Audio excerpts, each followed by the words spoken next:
Gold, trusted gold buyers. మీరు తాకట్టు పెట్టిన బంగారాన్ని విడిపించి ఈ రోజు ఉన్న మార్కెట్ ధరకు కొనబడను. యూరోప్లో యూకే, జర్మనీ, ఫ్రాన్స్ అట్లాంటి 5-6 నేషన్ యూఎన్లో ఎవరు ఉంటే యూఎన్ కూడా చెప్పిస్తారు. మనం కూడా అదే చేసాం. The moment the war started, the moment the action started, 7th రోజు డీజీఎంఓ ఆయన ప్రెస్ కాన్ఫరెన్స్ చెప్పారు. మన వాళ్ళు అది వినలేదు. ఈ పవన్ ఖేరా కానీ, జయరామ్ రమేష్ కానీ, రాహుల్ గాంధీకి తెలియదు. DGMO sir, I tried reaching out to my Pakistani counterpart but he refuse to take the call.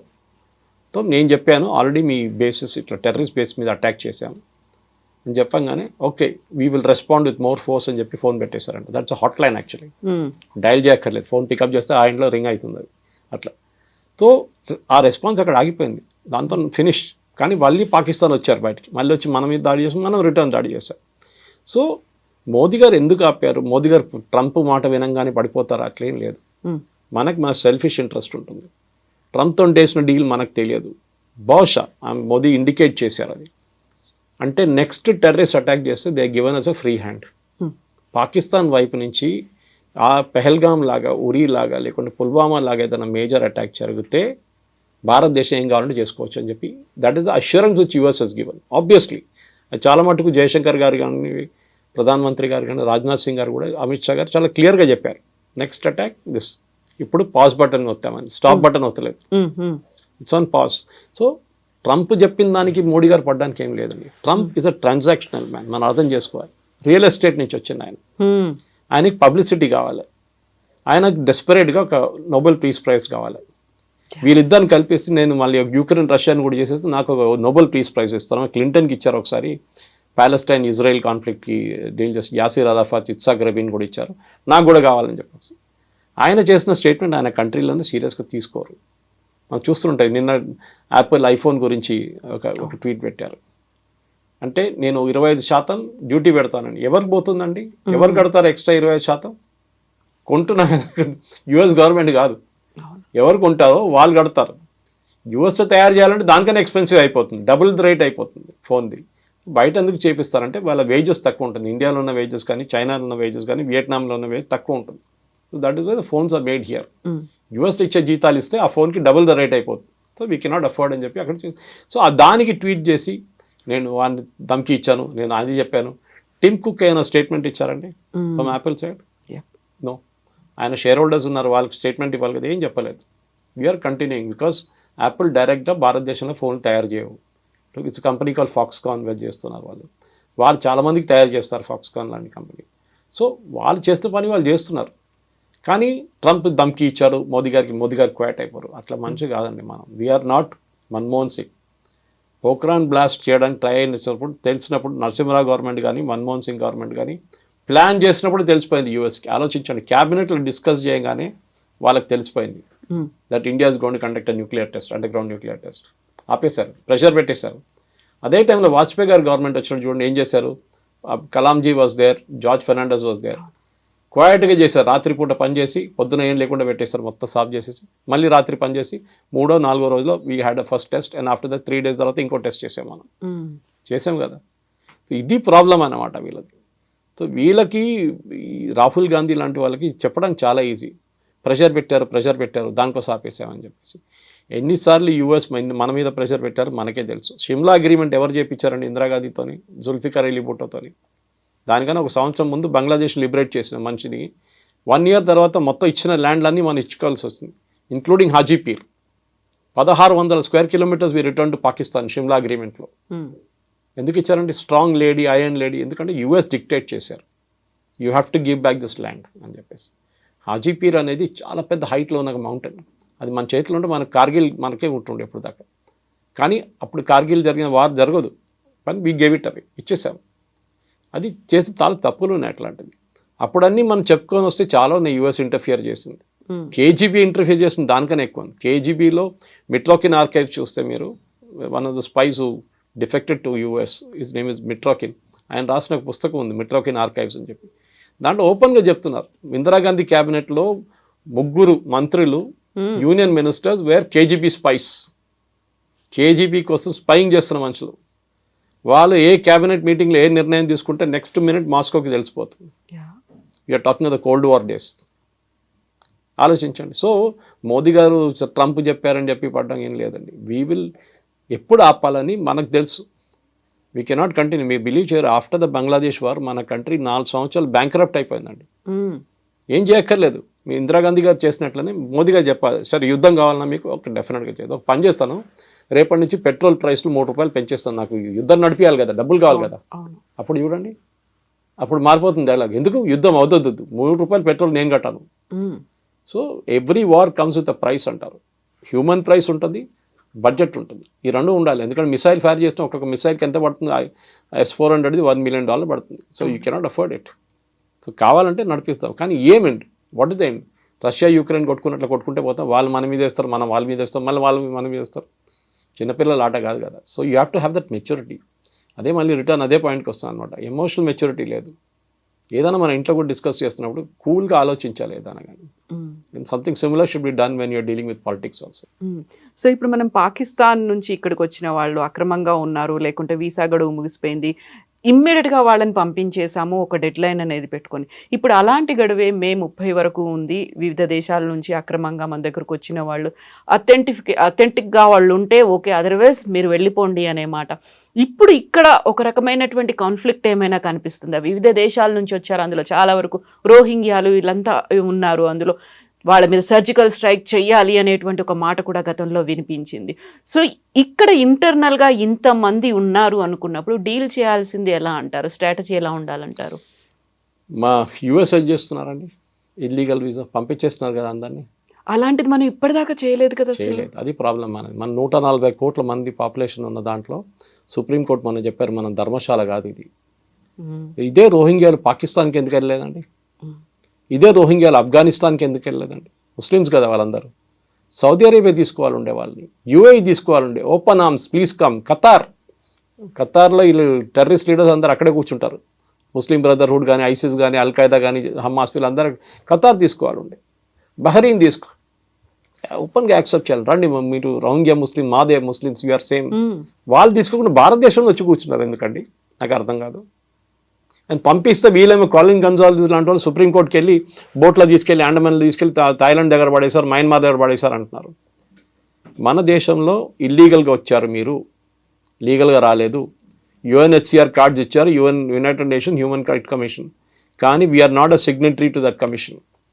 మేము యాక్సెప్ట్ చేయం. యాక్చువల్లీ ఇదే సుప్రీంకోర్టు 2 నెలల ముందు రోహింగ్యా పిల్లలకి అడ్మిషన్ ఫ్రీగా ఇవ్వాలని చెప్పి ఢిల్లీ స్కూల్స్కి ఆర్డర్ ఇచ్చారు. మన పిల్లలకి లేదు, ఇండియన్ పిల్లలకి ఆట వాళ్ళు అసలు పట్టించుకోరు. రోహింగ్యా పిల్లలకి అడ్మిషన్ ఇవ్వాలని చెప్పి సుప్రీంకోర్టు, కానీ వాళ్ళ మాట తీర్పు అంతా మారిపోయింది ఎక్కడ? ఈ కాన్ఫ్లిక్ట్ మొదలైన తర్వాత. మన మన శ్రీలంక నుంచి ఒక శ్రీలంకని వచ్చింది, మనం పట్టుకొని జైలు వేసేసి ఉండే ముందు. ఫస్ట్ ఇల్లీగల్గా LTT మెంబర్ ఉండే, మళ్ళీ మన PMLA అంత PMLA కాదు, వాజ్ అండర్ నథింగ్ NSA, ఈ was arrested and put in jail in Tamil Nadu. Jail వేశారు, 10 సంవత్సరాలు జైల్లో ఉన్నాడు. ఇప్పుడు బయటకు వచ్చేమంటున్నా అంటే నన్ను అక్కడ పంపేయకండి, నేను ఇండియాలో ఉండిపోతా అంటున్నాను. Supreme court sir nothing doing. Next బోట్లో తీసి, నెక్స్ట్ షిప్లో చేసి, నెక్స్ట్ ఫ్లైట్లో తీసి పంపించేసాను ఇక్కడ. సో ఇది మన దేశం అండి. మన 140 కోట్ల మందిలో మినిమం క్యాల్కులేషన్ ప్రకారం, and this is not me, this as per news channels and మిగతా రిపోర్ట్ ప్రకారం మన దగ్గర 12 నుంచి 18 కోట్ల మంది ఇల్లీగల్ సిటిజన్స్ ఉన్నారు. నిన్న చూడండి హైదరాబాద్లో ఒక హాస్పిటల్ నుంచే బర్త్ సర్టిఫికెట్లు తయారు చేసుకున్నారంట, 18 దొంగ సర్టిఫికెట్లు. డెలివరీ ఎట్ హోమ్ అని చెప్పి ఇంకో 12 సర్టిఫికెట్లు తయారు చేసుకున్నారంట. ఎట్లా చేశారండి?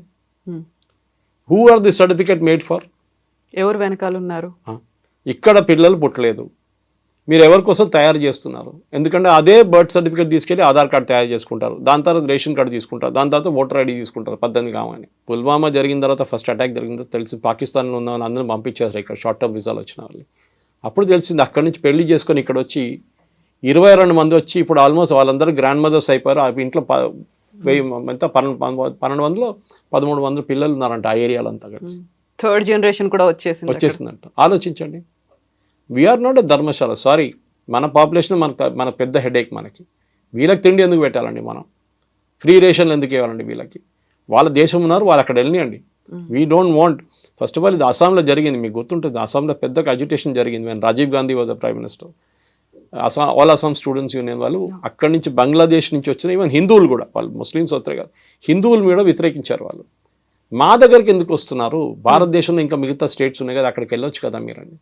అస్సాంలో 21 కాన్స్టిట్యున్సీలో డెమోగ్రఫీ మారిపోయిందండి సడన్గా. హిందూ మెజారిటీ ఉన్న కాన్స్టిట్యున్సీ ముస్లిం మెజారిటీ అయిపోయింది. మన ఏఐయుడిఎఫ్ పార్టీ అక్కడి నుంచే ఫామ్ అయింది, బంగ్లాదేశ్ నుంచి వచ్చిన వాళ్ళందరూ కలిపి. వాళ్ళకి ఇప్పుడు పార్లమెంట్ సీట్ ఉంది, వాళ్ళకి అసెంబ్లీ సీట్స్ ఉన్నాయి, గెలిచారు వాళ్ళ సీట్లు, మెజారిటీ అయిపోయారు వాళ్ళు. ఎట్లా అయ్యారండి అది? సో మీరు బంగ్లాదేశ్ నుంచి వచ్చి సెటిల్ సరే కట్ ఆఫ్ డేట్ పెట్టాం, దాని తర్వాత ఇంత పెద్ద గొడవ అయిన తర్వాతనే రాజీవ్ గాంధీ అగ్రీ చేశారు. In fact national register for citizens NRC అని మాట్లాడుతుంటాం, ఓవైసీ అంటారు, ఎన్ఆర్సీ వచ్చేది నేను చూసుకుంటా అది అని. ఇదే ఎన్ఆర్సీ అస్సాంలో ఇంప్లిమెంట్ చేశారు కండి. ఎవరు ఇంప్లిమెంట్ చేశారు? రాజీవ్ గాంధీ. అది ఎవరు చేయించారు? సుప్రీంకోర్టు. కంపల్సరీగా ఎన్ఆర్సీ పెట్టాలన్నారు. లిస్ట్ ఆఫ్ సిటిజన్స్ కావాలి మాకు, దీంట్లో లేని వాళ్ళు అందరూ పంపించేసేయండి. అప్పుడు ఎవరో వచ్చి చెప్పారు, జాకీర్ హుసేన్ గ్రాండ్ సన్ కూడా ఈ లిస్ట్లో లేరు, ఆయన నాన్ రెసిడెంట్ ఇండియన్ కాదని చెప్పేసిన. Correct, Zakir Hussain was not. అది పెద్ద కాంట్రవర్సీ ఇంకోటి ఉంది. మన ఫస్ట్ ఈవెన్ ఇండిపెండెన్స్ మూవ్మెంట్ని కూడా చూసి చాలామంది బయట నుంచి వచ్చిన వాళ్ళు ఉన్నారు, మన దగ్గర మినిస్టర్లు అయ్యారు మన దగ్గర. సో దిస్ ఇస్ వాళ్ళు రోహింగ్యా ఇల్లీగల్స్, సింపుల్. వచ్చారు, మీరు ఒక సంవత్సరం ఉండండి, దాని కావాలంటే దాని తర్వాత వెళ్ళిపోండి ఇక్కడి నుంచి, మా దగ్గర మాకు రెస్పాన్సిబిలిటీ లేదు, మమ్మల్ని అక్కడ తీసుకెళ్తే వాళ్ళు చంపేస్తారు. దట్ ఈస్ యువర్ ప్రాబ్లం, నా ప్రాబ్లం కాదండి. అది మీరు మీ పాలిటిక్స్ మీరు ఆడుకుంటున్నారు, మాకు తెలియదు అదంతా. మనకి ఇనఫ్ హెడేక్స్ ఉన్నాయి ఇక్కడ. పాకిస్తాన్ నుంచి వచ్చిన వాళ్ళు కానీ, బంగ్లాదేశ్ నుంచి వచ్చిన వాళ్ళకి, పాకిస్తాన్ నుంచి వచ్చిన వాళ్ళకి, బంగ్లాదేశ్ నుంచి వచ్చిన వాళ్ళ హిందువులకి, మిగతా పార్సీస్ కానివ్వండి, జైన్స్ కానీ, క్రిస్టియన్స్కి మనం సపరేట్గా సిఏ తయారు చేస్తాం కదా. ఆఫ్ఘనిస్తాన్ నుంచి కూడా వాళ్ళు వచ్చి సిటిజన్షిప్ తీసుకోవచ్చు, ఇప్పుడు కూడా తీసుకోవచ్చు. ముస్లిమ్స్ కూడా తీసుకోవచ్చు. అద్నాన్ సామీకి సిటిజన్షిప్ ఇచ్చామా, ఇది పాకిస్తానీ. ఆ వెయిటింగ్ పీరియడ్ ఉంటుంది ఒకటి, దాని తర్వాత గవర్నమెంట్ ఇంటెలిజెన్స్ రిపోర్ట్ అన్ని చూసుకొని సిటిజన్షిప్ ఇస్తారు. సో రోహింగ్యాలు పంపించాల్సింది చాలా క్లియర్ స్ట్రాటజీ, అంటే దీనిలో డౌటే లేదు. రోహింగ్యా అని కాదు, ఎవరైనా కానివ్వండి, బంగ్లాదేశ్లో ఇక్కడి నుంచి వచ్చిన వాళ్ళు కానీ, if they're illegally staying here వాళ్ళని రిటర్న్ పంపించాల్సి. ట్రంప్ చేస్తున్నారు, ఇప్పుడు యూకే చేస్తున్నారు, అందరు చేస్తున్నారు. సో సురేష్ గారు, ఇక్కడే 2-3 రకాలుగా డౌట్స్ వస్తున్నాయి. ఒకటేమో ఆపరేషన్ సింధూర్ అని పాకిస్తాన్లో ఉన్నటువంటి టెర్రరిస్ట్ క్యాంపుల మీద అటాక్ చేశాం, ఇక్కడ ఉన్నటువంటి ఇల్లీగల్ ఇమ్మిగ్రెంట్స్ని పంపించేయాలి అనేది చూస్తున్నాం. బట్ ఇక్కడే మన దేశం వాళ్ళే అయినప్పటికీ కూడా వాళ్ళని నక్సల్స్, మావోయిస్టులని పేరు చెప్పి ఆపరేషన్ కగార్ పేరుతో వాళ్ళని ఎందుకు మట్టు పెడుతున్నాము? వాళ్ళు మన వాళ్లే కదా, మన దేశస్తులే కదా, అయినప్పటికీ వాళ్ళని చంపాల్సినటువంటి అవసరం ఏముంది? వాళ్ళని కూడా తీవ్రవాదుల్లాగా ఎందుకు ట్రీట్ చేస్తున్నారు మన దేశం వాళ్ళే అనేటువంటి కామెంట్ ఉంది. ఆల్మేటి మాధవ్ రెడ్డి గారిని ఎవరు చంపారండి? శ్రీపతిరావు గారిని ఎవరు చంపారండి? Complete Madhya Pradesh leadership, Congress leadership 45 మందిని ఎవరు చంపారండి? 64 సిఆర్పిఎఫ్ సోల్జర్స్ని ఎవరు చంపారండి? అప్పుడు చంపినప్పుడు ఈ క్వశ్చన్లు ఎవరు అడగలేదండి, ఆ ప్రశ్నలు ఎవరు అడగలేదు ఆ టైంలో. వాళ్ళు చంపినప్పుడు ప్రాబ్లం లేదు. నక్సలైట్స్ క్లాస్ ఎనిమి కానీ, బూర్జువా అని చెప్పి, ఓకే, పోలీస్ ఇన్ఫార్మర్ అని చెప్పి చంపేస్తున్నప్పుడు ఎవరికి ఏం ప్రాబ్లం లేదు. ఈ వరవర్రావు గారు ఇప్పుడు లేరని అనుకోండి, ఇప్పుడు ఉన్న హర్గోపాల్ వీళ్ళందరూ హ్యూమన్ రైట్స్ వాళ్ళందరూ ఎప్పుడు వస్తారు? నక్సలైట్ బ్యాక్ ఫుట్లో ఉన్నప్పుడు వస్తారు. నక్సలైట్ చంపిన పోలీసు వాళ్ళు చంపినప్పుడు వీళ్ళు ఒక్కరు కనిపించలేదు. వ్యాస్ గారు కానివ్వండి, ఎవరైనా ఉమేష్ చంద్ర ఎవరైనా, వీళ్ళందరూ చంపినప్పుడు ఎందుకు మాట్లాడలేదండి? వీళ్ళందరూ మీరు చేసింది అది, మీరు చేసే పనికి మీకు you have to get the punishment, simple. అది మా వార్తలో కూడా చెప్పారు, అది మీ కర్మ, అది మీరు ఎందుకు చేశారు. మీరు ఒక టైంలో చారు మజుందార్ నుంచి కాను సానియాల్ వీళ్ళందరూ కలిసి నక్సల్ బారీ మూవ్మెంట్ అండ్ నక్సలైట్ మూవ్మెంట్ తయారు చేసి సిపిఎం నుంచి మొదలయ్యారు వాళ్ళు. Then they became split and CPI MLI. ఇప్పుడు కూడా సిపిఐ ఎంఎల్కి 8-10 సీట్లు ఉన్నాయి బీహార్లో. సో ఆ మూమెంట్లో క్లాస్ యాక్షన్ అనే ఒక రొమాంటిసిజం ఉండే ఆ టైంలో. నక్సలిజం అంటే అన్నలు వచ్చారు. I grew up in Osmania university, నాకు చదువు ఉస్మాన్ మోడల్ స్కూల్ చదివాను నేను. ఆ టైంలో పీడిఎస్యు, ఆర్ఎస్యు వీళ్ళందరూ ఉన్నారు ఆ టైంలో. అక్కడ రిక్రూట్మెంట్ గ్రౌండ్. గణపతి చూడండి, వరంగల్ ఎన్ఐటి, అప్పుడు ఆర్ఈసి. ఇప్పుడు మనం చనిపోయిన ఆయన కేశవరావు, ఆయన కూడా ఆర్ఈసి. ఎంటెక్ చేస్తున్నప్పుడు బెయిల్ జంప్ చేసి వెళ్ళారు అక్కడి నుంచి. 40 సంవత్సరాల తర్వాత ఇప్పుడు దొరికారు, 40 సంవత్సరాల తర్వాత. సో మీరు ఒక టైంలో దట్ మూమెంట్ వాజ్ జస్టిఫైడ్. చాలామంది నాకు అడిగారండి, మీరు కేరళ నుంచి వస్తున్నారు సురేష్ గారు, కేరళలో first communist government in the world, EMS Namboodiripad garu, recorded. ఎక్కడ లోకంలో communist have come only through gun, power of the gun. తుపాకీ తీసుకొని దిగి వాళ్ళు వచ్చారు. కేరళలో డెమోక్రటిక్లీ ఎలెక్ట్ అయ్యారు, బ్యాలెట్ లాగా. Very good. కేరళలో నక్సల్ మూవ్మెంట్ ఎందుకు లేదండి? ఎప్పుడైనా విన్నారా నక్సలైట్స్ కేరళ? అప్పుడప్పుడు 2-3 కనిపిస్తారు, అది కూడా తమిళనాడు సైడ్ నుంచి వస్తారు, వాళ్ళు చంపేస్తారు, అయిపోయింది. ఎందుకంటే problem started with land distribution. Naxalites ఇది అడ్వాంటేజ్గా తీసుకున్నారు. బిగ్ భూమిలు లేవు అక్కడ. ఒక భూస్వాముడు 1000 ఏకర్లు పెట్టుకొని కూర్చున్నాడు, మీకు ఒక 1/2 ఎకర్ కూడా లేదు. సో ఏం చేశారు, ల్యాండ్ డిస్ట్రిబ్యూషన్ చేశారు. వెస్ట్ బెంగాల్లో చేశారు కమ్యూనిస్ట్ వాళ్ళు, కేరళలో చేశారు. మీ might not agree with communist, కానీ వాళ్ళు ఏం చేశారంటే వాళ్ళు అడ్వాంటేజ్ తీసుకున్నారు, నెక్సలైట్ అడ్వాంటేజ్ అని గుంజుకున్నారు రిటర్న్. ఇక్కడ ఆంధ్ర తెలంగాణ వైపు మన భూదాన్ మూవ్మెంట్ చేయాల్సి వచ్చింది. ఆచార్య వినోద్ బాబు గారు ఎందుకు చేసారు, గవర్నమెంట్ ఎందుకు చేయాలండి? ఇప్పుడు కూడా ఉన్న భూదాన్ ల్యాండ్లు అన్నీ దొంగతనంగా గుంజుకున్నారు అందరూ, చాలామంది కేసులు నడుస్తున్నాయి కూడా కోర్టులో. అది problem, land was issue. So వాళ్ళకున్న అడ్వాంటేజ్, నెక్సలైట్స్ దగ్గర ఉన్న అడ్వాంటేజ్ మీరు తీసుకోవాలండి, గుంజేసుకోవాలండి advantage. Once you take it away, ఆయన దగ్గర ఇంకేం లేదు, ఇంకేం చెప్తారు, కొత్తగా వెళ్ళి పేదోళ్ళ దగ్గర వెళ్ళి ఏం చెప్తాడు, అరే మీరు ల్యాండ్ వచ్చేసి మాకు గవర్నమెంట్ 2 ఎకర్లు ఇచ్చిందంటే మళ్ళీ వాడు నెక్సలైట్ కనిపించాడు నెక్స్ట్ డే నుంచి. ఇదే నెక్సలైట్స్ ఎంతోమందిని చంపారండి పోలీసు వాళ్ళని, ఎంతోమంది. వాళ్ళ ఫ్యామిలీకి మీకు ఏం చెప్తారండి మీరు? చెప్పడం చాలా ఈజీ, వాళ్ళు మనోలే కాదా, మీరు ఒక మనిషిని చంపినప్పుడు ఆలోచించాలి. అట్లా మీరు వందల మందిని చంపారు మీరు. సరే ఎన్కౌంటర్ అందరికి తెలుసు, ఎన్కౌంటర్ ఎప్పుడు ఫేకే ఉంటుంది, దాంట్లో డౌట్ లేదు. మనం ఎప్పటి నుంచో చూసుకొస్తున్నాం ఎన్కౌంటర్ల గురించి. కానీ అన్ని ఎన్కౌంటర్లు ఎందుకు జరుగుతాయి? పోలీసు వాడు చేతులు దొరికితే వాళ్ళని చంపేస్తారు నెక్సలైట్ చేతులు దొరికితే పోలీసు వాళ్ళని చంపేస్తారు వాళ్ళు. So no question of survival అది. ఇప్పుడు మొన్న జరిగిన ఎన్కౌంటర్లో కూడా ఒక కోబ్రా కమాండర్ చనిపోయారు. ఆయన కావాలని సూసైడ్ చేసుకున్నాడా? కాదు కదా, నెక్సలైట్ చంపారు ఆయన. సో ఇది ఈ నెక్సలైట్స్కి ఉన్న పాలసీ. అది ఒక టైంలో ఫ్యాషన్ ఉండే. If you are not a communist at the age of 18 something is wrong with you. If you're a communist at 35 then something is wrong with you. ఇది ప్రాబ్లం. ఒక షేక్ గవర్ టీ షర్ట్ వేసుకొని తిరగడము, communist ఫిలాసఫీలు మాట్లాడడము అంతా చాలా fashionable ఉండే ఒక టైంలో. ఇప్పుడు లేదండి. ఇప్పుడు అందరూ కమ్యూనిస్ట్ అంటే అందరూ అనుకుంటే వీడు ఏదో అయింది, వీడికి ప్రాబ్లం ఉంది, ఏదో పని చేయట్లేదు, వీడిది బ్రెయిన్ పని చేయట్లేదు అనుకుంటారు. సో ఇక్కడ ఆంధ్ర తెలంగాణ వైపు, ఛత్తీస్గఢ్ మహారాష్ట్ర గద్రిచోలి వైపు, ఇక్కడ కన్కేర్ కానివ్వండి, సుక్మా కానివ్వండి, బస్తర్ కానివ్వండి, ఇట్లాంటి ఛత్తీస్గఢ్లో, మన దగ్గర ఆంధ్ర వైపు ఏజెన్సీ ఏరియాలు, నల్లమల ఒక టైంలో వీళ్ళ పట్టుండే వీళ్ళది. కానీ ఆంధ్ర తెలంగాణలో అప్పుడున్న ఉమ్మడి ఆంధ్రప్రదేశ్లో వాళ్ళు గ్రే హౌండ్స్ అని స్పెషలైజ్ ఫోర్ తయారు చేసుకుని కంప్లీట్ వైప్అవుట్ చేశారు. We may not agree with the policy, but Umesh చంద్రని చంపిన వాళ్ళు, కేఎస్ వ్యాస్ని చంపిన వాళ్ళని ఎందుకు ఇడవాలండి? డెఫినెట్లీ వాళ్ళు సింపతి ఉండకూడదు. మీరు పీస్ఫుల్గా అజిటేట్ చేసి మీరు కోర్టుకి వెళ్ళి మీరు కొట్లాడి ల్యాండ్ తీసుకొని ఎవ్వరు మీరు వ్యతిరేకించరు మిమ్మల్ని. You are all for it. కానీ మీరు క్లాస్ అని మీకు చెప్పి, బూర్జువా అని చెప్పి బ్రెయిన్ వాష్ చేసి మనుషుల్ని అడవిలో పెట్టుకొని అడవిలో డెవలప్మెంట్. నేను మొన్న ఫోటో చూసానండి, మొన్న వీడియో చూశాను. స్వాతంత్రం తర్వాత ఫస్ట్ టైం కన్కర్ ఏరియాలో ఒక బస్సు వచ్చిందంట, ఆర్టీసీ బస్సు. ఆలోచించండి, 45లో మనకు స్వాతంత్రం వచ్చింది, ఇప్పుడు 2025లో ఉన్నాం మనం. ఇప్పుడు ఒక బస్సు వచ్చిందంట. అంటే దే డోంట్ వాంట్ డెవలప్మెంట్. అక్కడ వాళ్ళకి డెవలప్మెంట్ వద్దంటున్నారు. ఇప్పుడు హాస్పిటల్ కడుతున్నారు, స్కూల్ కడుతున్నారు. ఎందుకంటే ఇది వచ్చేస్తే నెక్సలైట్ ఎవరు సపోర్ట్ చేయరు. ఇది గవర్నమెంట్ తప్పే ఉండే, రెస్పెక్టివ్ స్టేట్ గవర్నమెంట్స్ తప్పు, సెంట్రల్ గవర్నమెంట్ తప్పు. ఆ టైంలో ఉన్నారు. అక్కడ దాకా ఎందుకు రీచ్ అవ్వలేకపోయారు? ఎందుకు? అది ఎంత చిన్న ఏరియా కాదండి. దండకారణ్య బెల్ట్ అంటే మీకు నేపాల్ నుంచి మొదలవుతుంది, బీహార్ వైపు నుంచి, జార్ఖండ్ నుంచి వచ్చే రెడ్ కారిడార్ మొత్తం ఉందన్నమాట. సో డెఫినెట్గా మీరు if you are taken that advantage away, which communist వాళ్ళు చేసినట్లనే కేరళలో, వెస్ట్ బెంగాల్లో ల్యాండ్ రిఫార్మ్స్ చేసుకున్నారు. మీ దగ్గర మీరు డెవలప్మెంట్ చేసుకుంటే అది అయిపోతుండే. You should have brought the development. School అంటే ఎవరు వాళ్ళ దగ్గరికి వెళ్ళరు. ఎవరైనా నెక్సలైట్ మూవ్మెంట్లు ఎవరు ఉన్నారు? అంత పేద ప్రజలను వాళ్ళు రిక్రూట్ చేసుకుంటారు. లీడర్లు అందరూ పెద్దవాళ్ళు వచ్చారు, ఆంధ్ర వైపు, తెలంగాణ వైపు. మోస్ట్లీ తెలంగాణ, ఆంధ్ర వాళ్ళు ఉంటారు అక్కడ.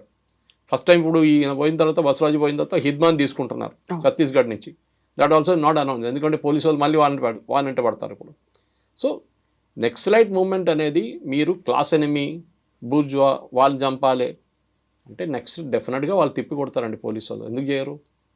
There has to be a law and order in the country. మీరు 0.5 వార్ ఫైట్ చేస్తుందని చెప్పి ఇదే 0.5 బిపిన్ రావత్ గారు చెప్పినట్లు. ఒకటి పాకిస్తాన్, ఒకటి చైనా, ఇంకోటి అర్బన్ నెక్సల్, రూరల్ నెక్సల్స్. వీళ్ళందరూ కలిసి మన మీద దాడి చేస్తున్నారు, దేశం మీద. అయితే ఇప్పుడు ఇక్కడ ఆపరేషన్ కగార్ అని చెప్పేసి ఒక డెడ్ లైన్ ఒకటి పెట్టుకున్నాం. March 26 కల్లా లాస్ట్ మావోయిస్ట్ని కూడా మేము మట్టు పెడతామని అమిత్ షా చెప్పారు. ఇదే మాట పాకిస్తాన్ విషయంలో, కశ్మీర్ విషయంలో ఎందుకని చెప్పలేకపోతున్నారు అనే మాటకి ఏం డెడ్ లైన్ ఇవ్వాలండి కాశ్మీర్లో? What dead line should we have?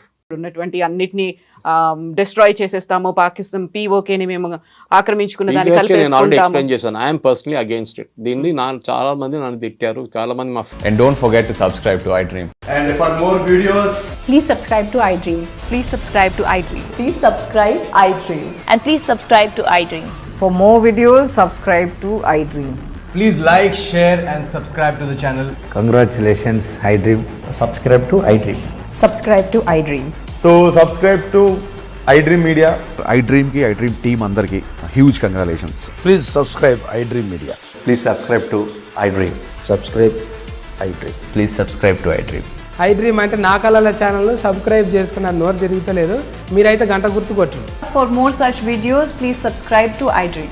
Subscribe to iDream. Please subscribe to iDream. Please subscribe iDream Media. Please do subscribe to iDream. Please subscribe to iDream Media. For best entertainment and information, please subscribe iDream.